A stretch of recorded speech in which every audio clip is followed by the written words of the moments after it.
Hey guys, Bobby here. So, it's Cyber Monday, and I just ordered. Okay, well, last night I just ordered the original Friday the 13th on Blu-ray from Best Buy for only $4. This is a steal, of course. And I am in the process of trying to find cheap copies of Friday the 13th Part 2 and 3 on Blu-ray.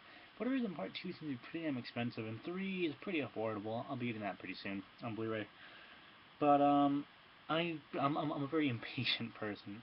My package shipped today, so I've been patiently waiting for that.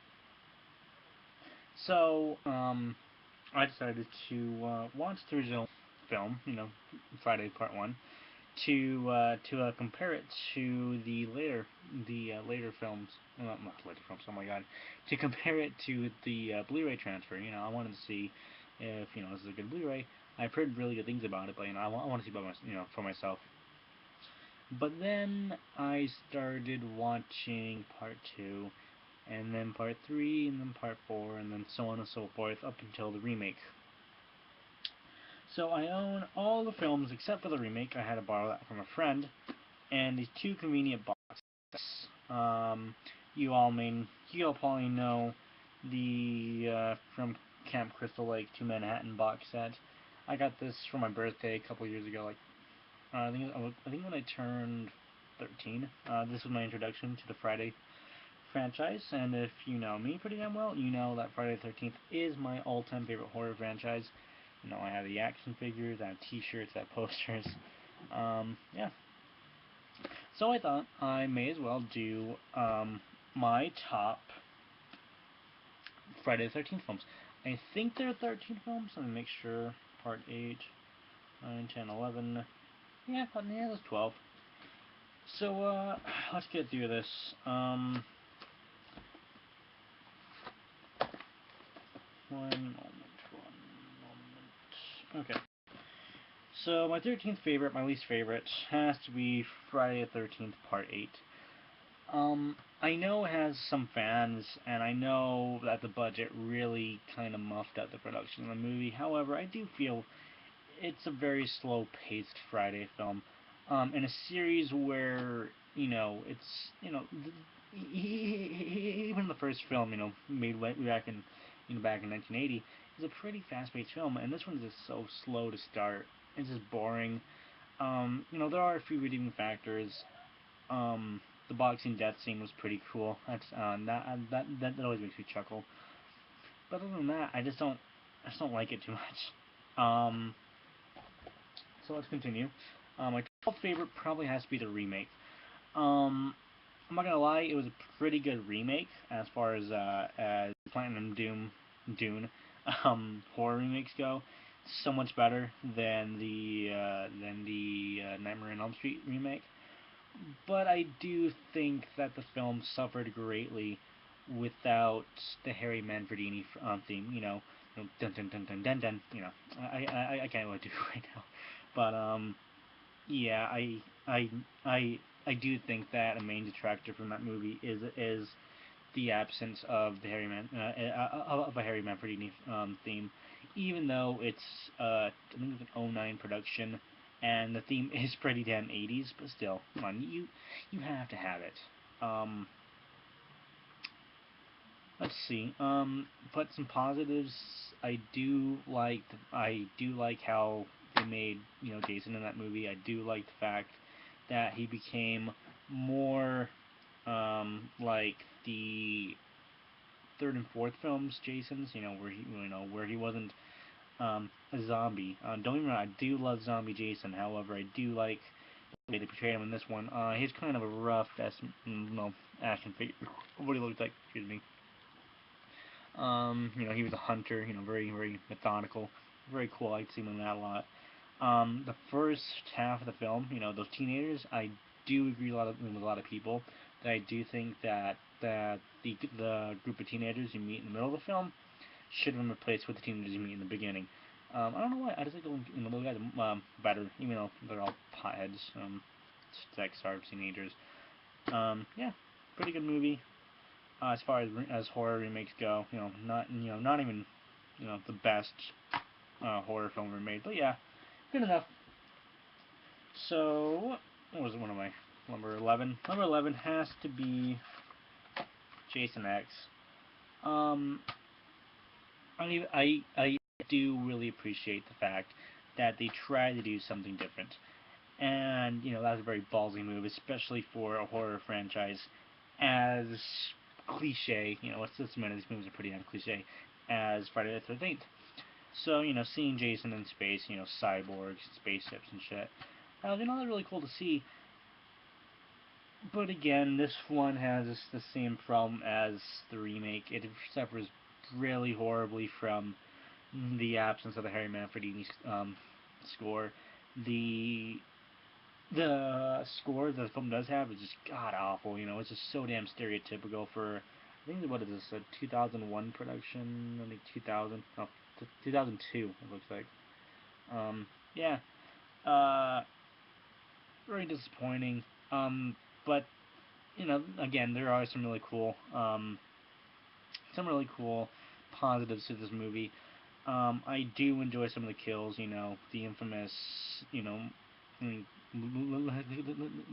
liquid nitrogen, kill, where he smash that chick's face on the table after murdering her and the liquid nitrogen. It's really some really fun kills. I do think the design of the Uber Jason was pretty damn cool. Not as practical as the movie makes it look out.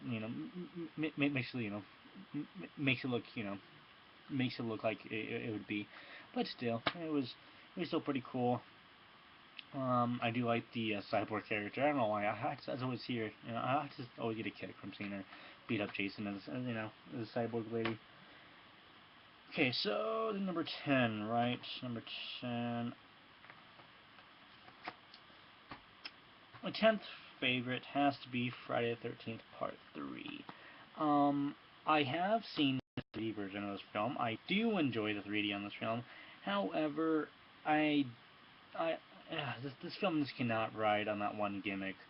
I don't know why. I just find it to be not as polished as the first, second, fourth, and even the fifth and sixth movies.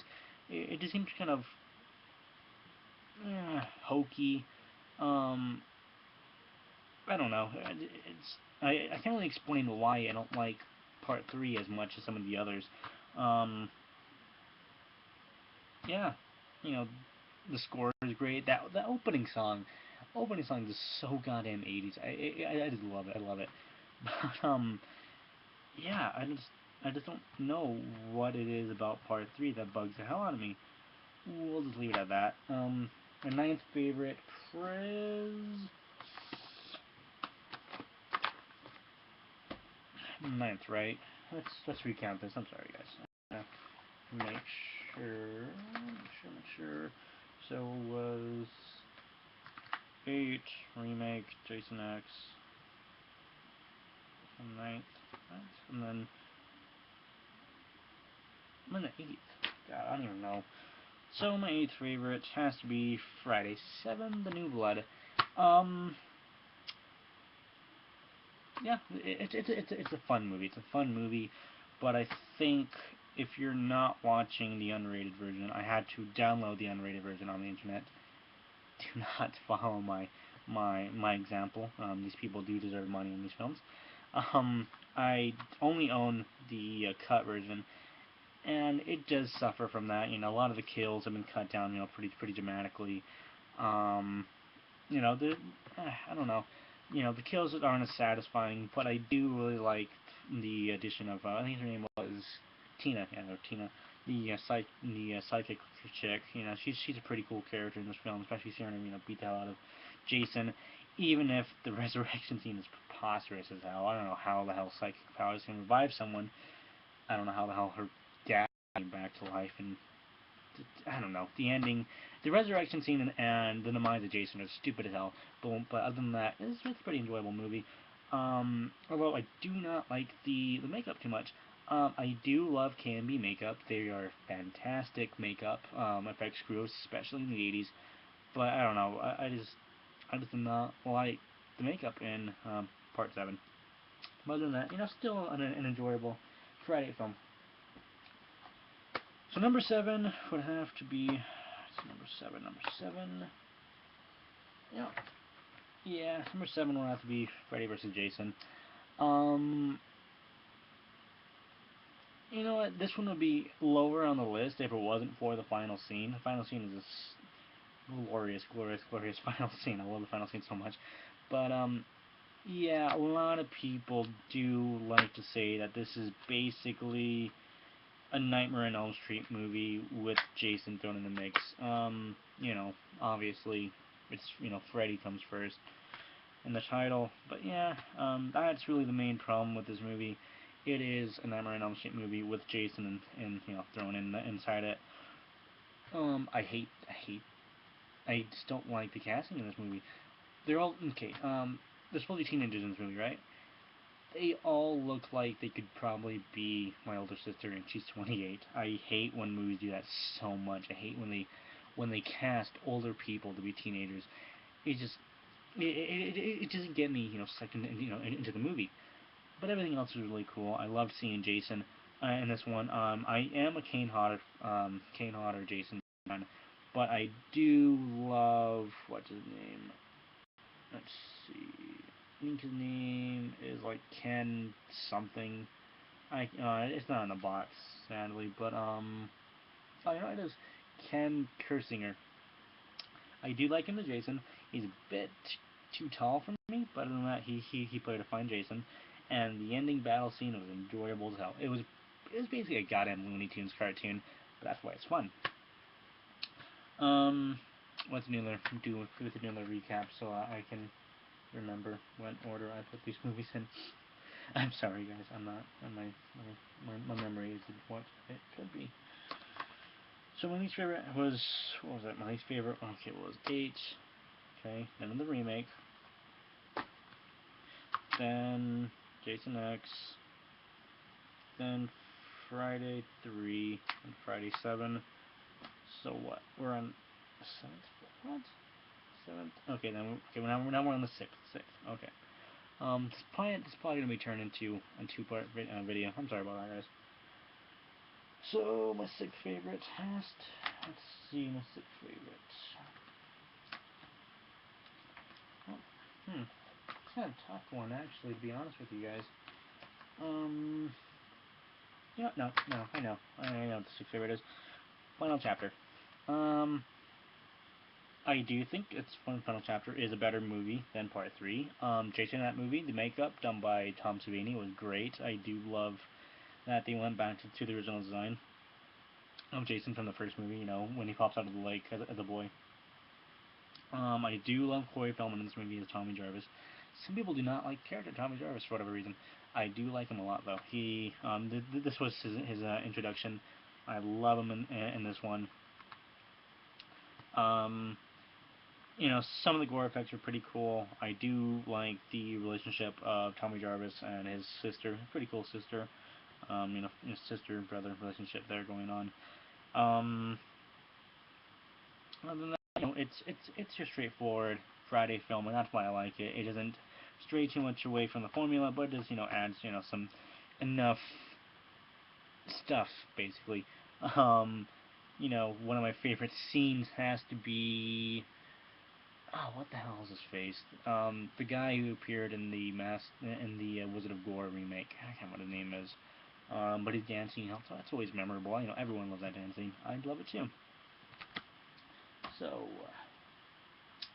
next one we're going to be doing here is Friday the 13th Part 5. A lot of people do not like this movie. I don't see why. I think they're too damn bitter that Jason's in it. So what if Jason isn't in it? I do like the idea of having a copycat killer fun for him. You know, they killed him in Part 4. I do love Tommy Jarvis, you know, again in this movie. I think the actor for Tommy Jarvis was a very good actor in this one. I don't know what his name is, sadly. They don't have any credits on this on my set. But yeah, I think he was a great Tommy Jarvis. I think, you know, some of the other characters in the movie were pretty damn great. The only thing I don't like is there was not enough blood. There's enough nudity in this movie, but not enough blood. It's weird as hell that censors would let you know, more breasts to be shown on screen than, you know, blood or anything. But, you know, that's just a minor gripe. Other than that, I do enjoy Part 5. So we're going to stop here, and I'm going to do the remaining films in the next video. I'm sorry for dragging this out so long. So, yeah. You know, just hit the next video, or whatever.